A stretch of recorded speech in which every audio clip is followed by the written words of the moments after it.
Muy buenas a todos, chicos y chicas, bienvenidos de nuevo al canal Peer to Peer. Hoy vamos a empezar una sección, un curso bastante interesante, es el curso de Java, un lenguaje de programación que para mí, por ejemplo, es el indicado para empezar, ¿vale?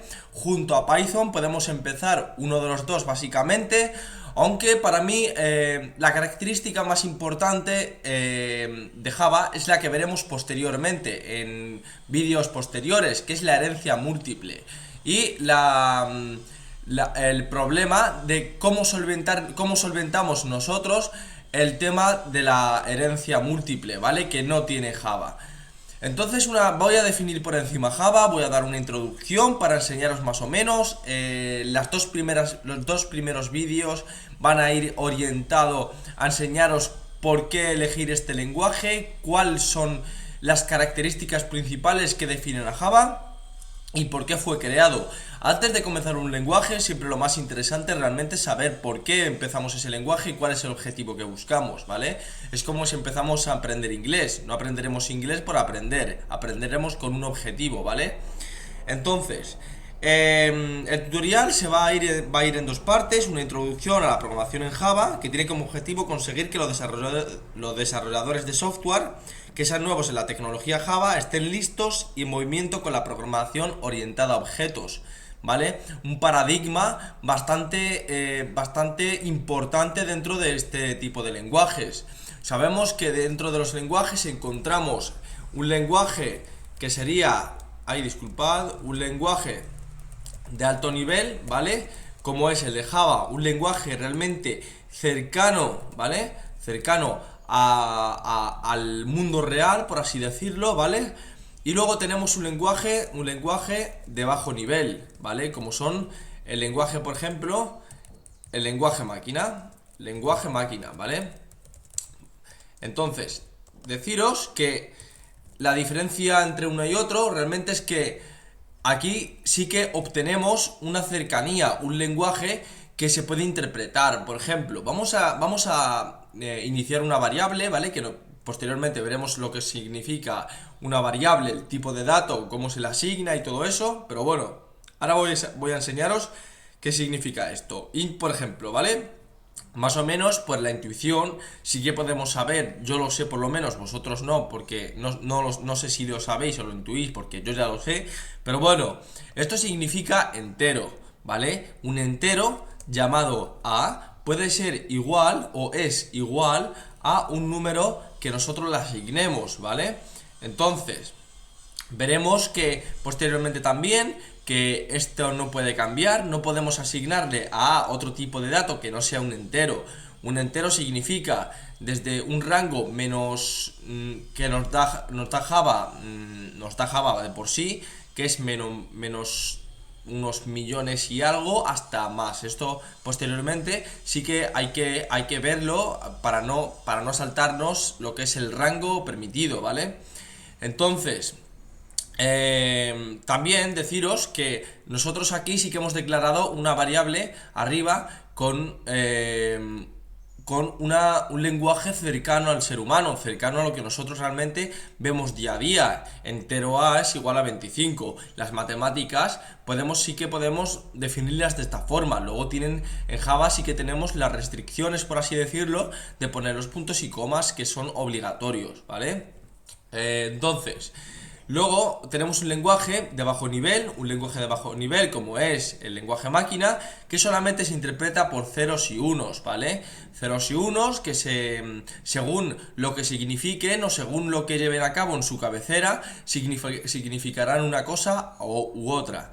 También empezaré posteriormente un curso orientado al lenguaje de bajo nivel, como es el lenguaje ensamblador en x86, pero bueno, lo más seguro es que empiece con el MIPS R2000, ¿vale? Un lenguaje que sí que, un procesador que es anticuado, pero que para iniciarse con él es bastante bueno. ¿Por qué? Porque se escribe en texto plano, sí que es plano. Las direcciones o las directivas que acceden a memoria son más fáciles de llevar a cabo. Lo emplearemos con un simulador y bueno, lo dicho, Java, un lenguaje de alto nivel, cercano al mundo real y tal, ¿vale?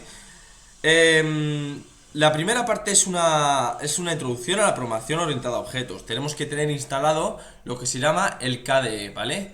Entonces, vamos a... Esto, disculpad. A ver. Vámonos aquí, vamos a llamar a la terminal. Estoy hablando en Linux, ¿vale? Entonces vamos a ejecutar permisos de administrador para preguntar. Ahí, disculpad, vamos a ponerlo bien. ¿Vale? Entonces vamos a buscar lo que es la versión de Java que tenemos, ¿vale?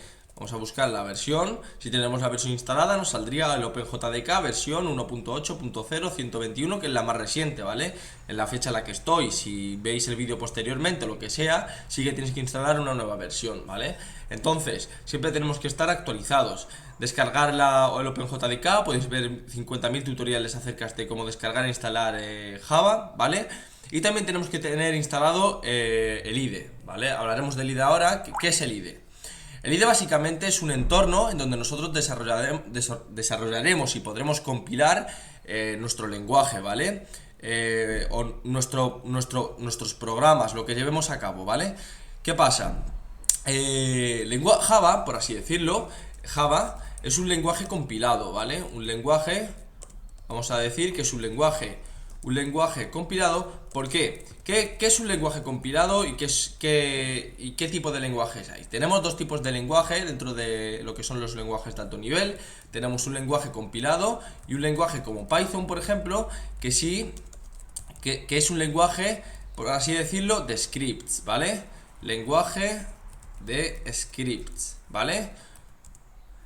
O un lenguaje interpretado, pero bueno, es un lenguaje de scripts o interpretado. ¿Y qué significa esto?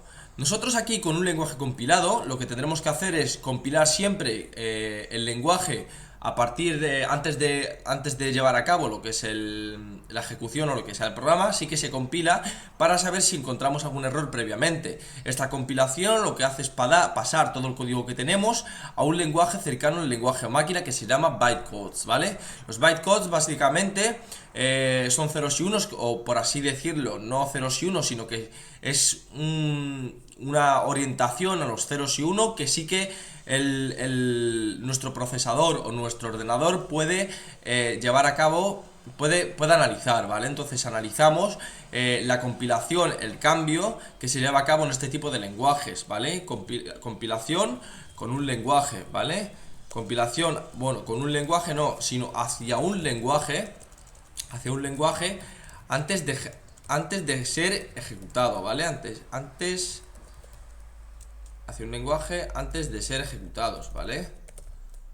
Entonces, antes de ser ejecutado. Una vez ejecutamos el programa, ya también hará sus correspondientes versiones, sus correspondientes cambios, ¿vale? Aquí tenemos Python, un lenguaje de scripts, ¿vale? ¿Qué significa eso? Que es un lenguaje que nosotros realmente utilizaremos sin tener que compilarlo previamente, ¿vale? Sin tener que compilar el lenguaje totalmente y llevarlo a cabo, ¿vale? Entonces, Python tiene una ventaja. Python tiene una ventaja que es más portable y más flexible que otros lenguajes, ¿vale? Otros lenguajes.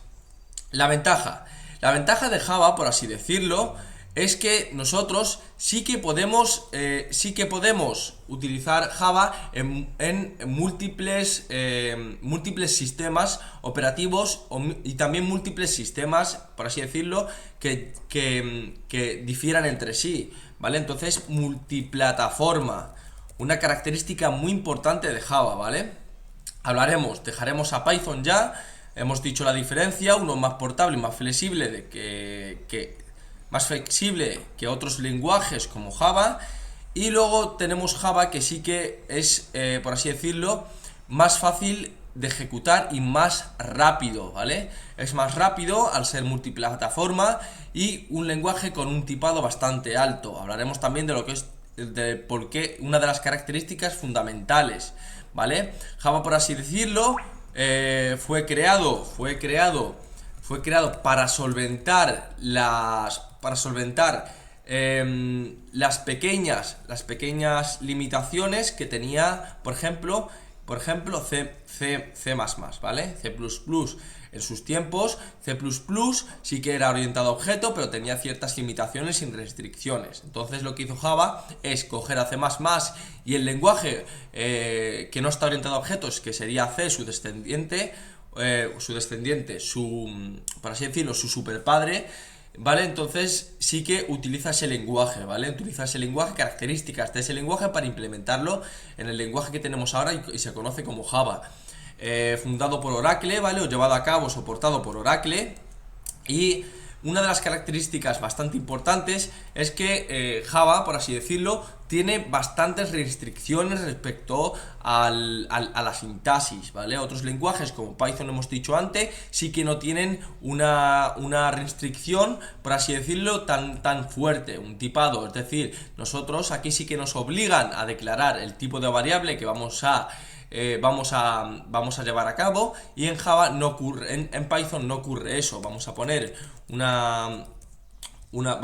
por ejemplo, un ejemplo de cómo hemos dicho antes. Vamos a utilizar ahora un string, una cadena de texto, ¿vale? Vamos a decirle que esto va a valer primer curso, o vamos a llamarlo como siempre le llaman, hola mundo, ¿vale? Entonces, una vez que tenemos esto, sí que podemos asignarles, y es importante el punto y coma. Java siempre pide el punto y coma, si no nos dará un error.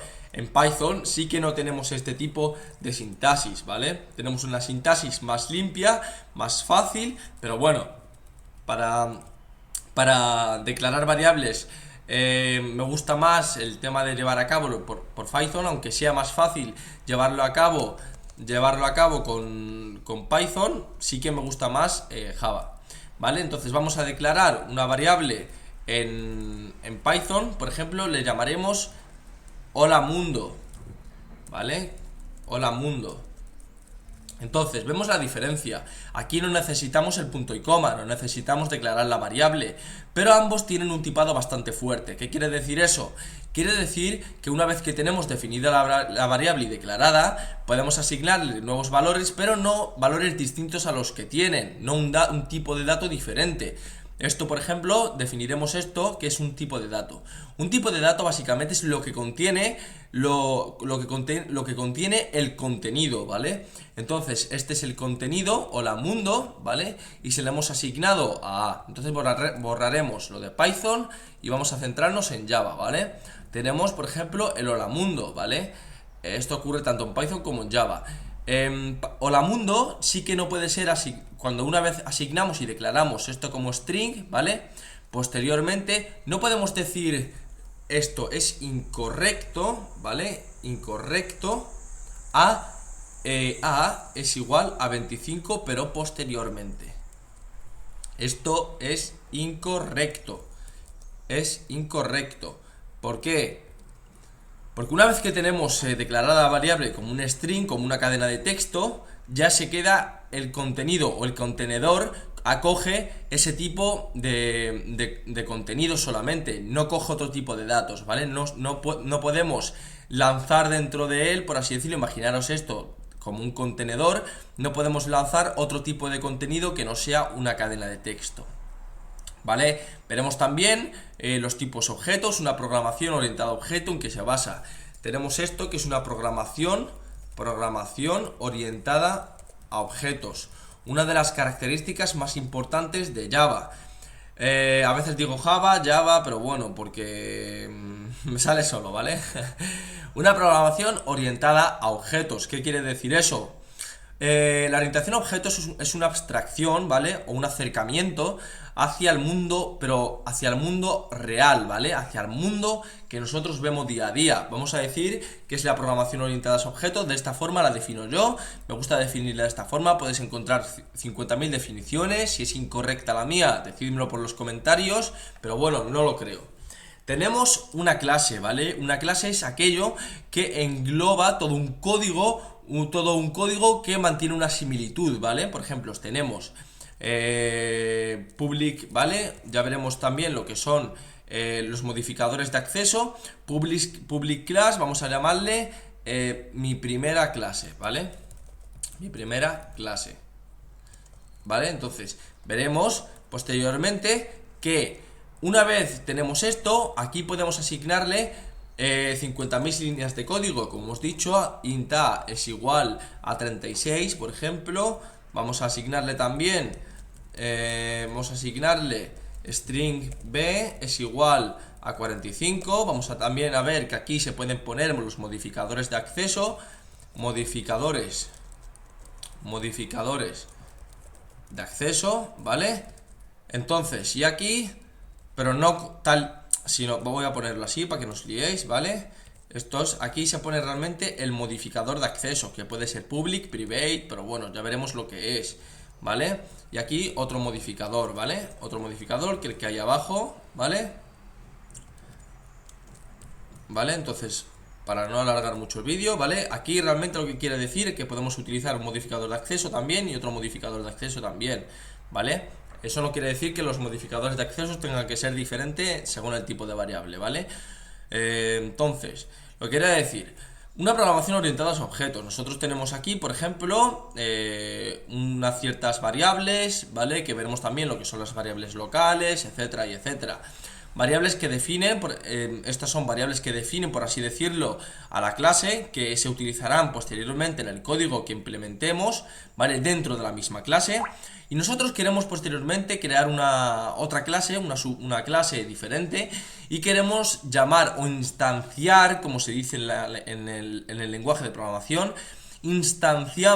queremos llamar a la clase que tenemos aquí, ¿vale? Porque tiene unas ciertas características que nos van a servir en otra clase, ¿vale? Mi segunda clase, ¿vale? Entonces, nosotros aquí utilizaremos lo que son los objetos. Los objetos intentarán o nos darán la facilidad de poder atribuir o poder referenciar a esta clase de aquí, ¿vale? Referencia a esta clase que tenemos aquí con todo el código amplio en tan solo una línea, pero que realiza la función que tenemos en su interior. Eso es un paradigma bastante bonito, una de las cosas bastante interesantes. Y bueno, también decir una característica bastante importante, pero que ahora no nos servirá, aunque sí en el futuro, cuando seamos programadores bastante avanzados, conoceréis lo que es el garbage collector, ¿vale? O recogedor de basura, por así decirlo. El recogedor de basura es una característica importante de Java. Como hemos dicho, Java sí que coge cosas de C, de C++, y una de las características de C es que el recogedor de basura no se llama automáticamente, sino tenemos que llamarlos nosotros. ¿Qué es el garbage collector? El garbage collector, por así, de una forma u otra, es un recogedor de procesos que se han dejado de llevar a cabo, ¿vale? Entonces, lo que nosotros nos interesa, ¿vale? Es... Ay, madre mía, ¿cómo he escrito garbage? Madre mía, Dios. Collector, ¿vale? Perdón. Me acabo de dar cuenta, pero bueno. ¿Vale? Entonces, una de las características importantes del recogedor de basura es que el espacio de memoria se va llenando con diferentes objetos, ¿vale? Entonces, representándose en este tipo de memoria, en la memoria física, ¿vale? Estamos hablando. También pueden destruirse algunos de ellos dejando huecos, ¿vale? Entonces, vamos a destruir o a eliminar procesos secundarios que se lleven a cabo cuando ya no queda espacio disponible o cuando lo decide la rutina de recolección de basura. La memoria es compactada, colocando todos los objetos, ¿vale? Entonces, que se están usando al principio y consolidando todos los huecos de memoria al final, quedando así un gran área de memoria disponible para la futura creación de objetos, ¿vale? Entonces, es un mecanismo, por así decirlo, el garbage collector, de gestión de memoria, implementado en algunos lenguajes de programación de tipo interpretado o semi-interpretado, ¿vale? Se dice que Python es un lenguaje un poco interpretado o incluso semi-interpretado, más cercano al interpretado que al compilado. Entonces, vamos a decir cómo funciona. Cuando un lenguaje dispone de recolección de basura, el programador no tiene que invocar a una subrutina para liberar memoria, ¿vale? No tiene que llamarla. La reserva de memoria también es más o menos automática sin la intervención del programador, ¿vale? Entonces en Java sí que no llamamos, ¿vale? No llamamos manualmente a la liberación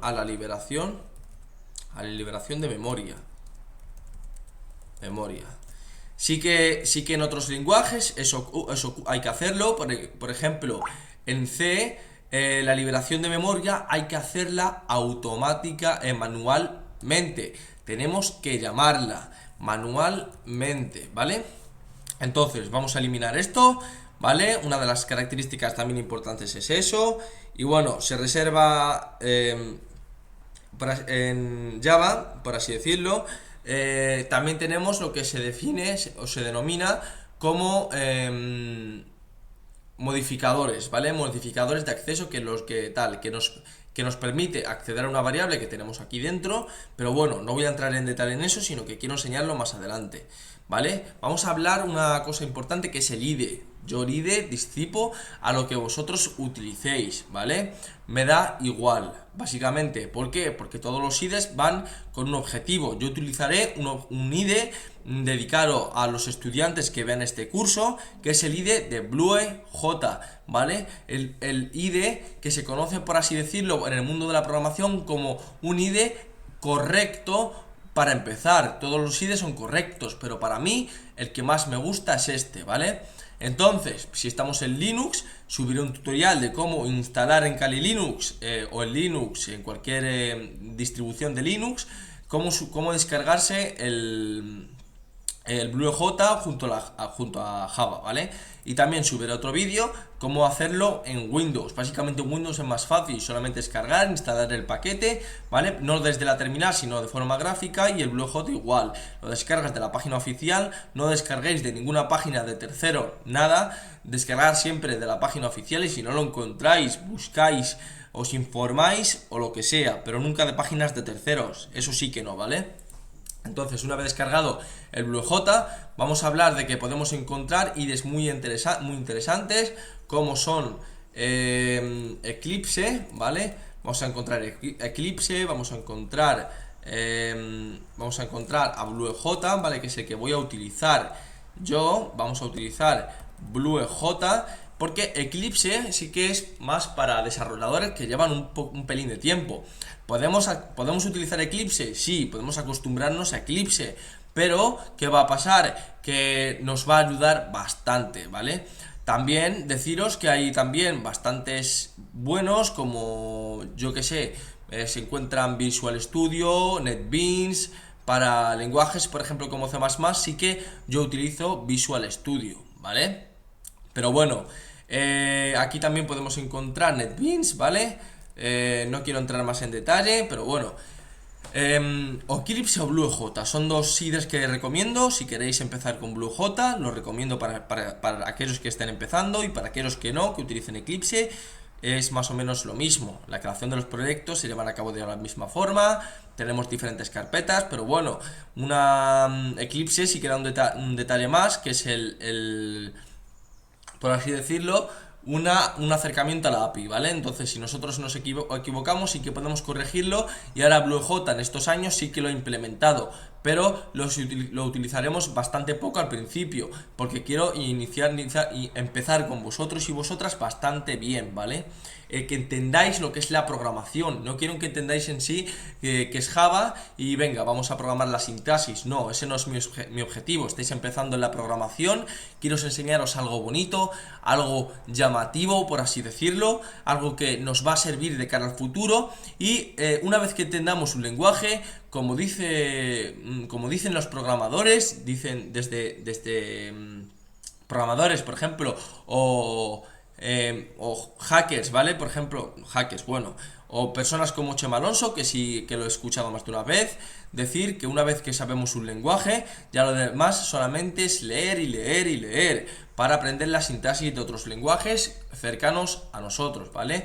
Luego nos podemos encontrar los lenguajes de bajo nivel, que son totalmente diferentes o menos cercanos al mundo real, ¿vale? Entonces, decir que esta es una de las cosas más importantes de Java y nada, ¿vale? Muchísimas gracias por estar ahí, gracias por empezar el curso con nosotros.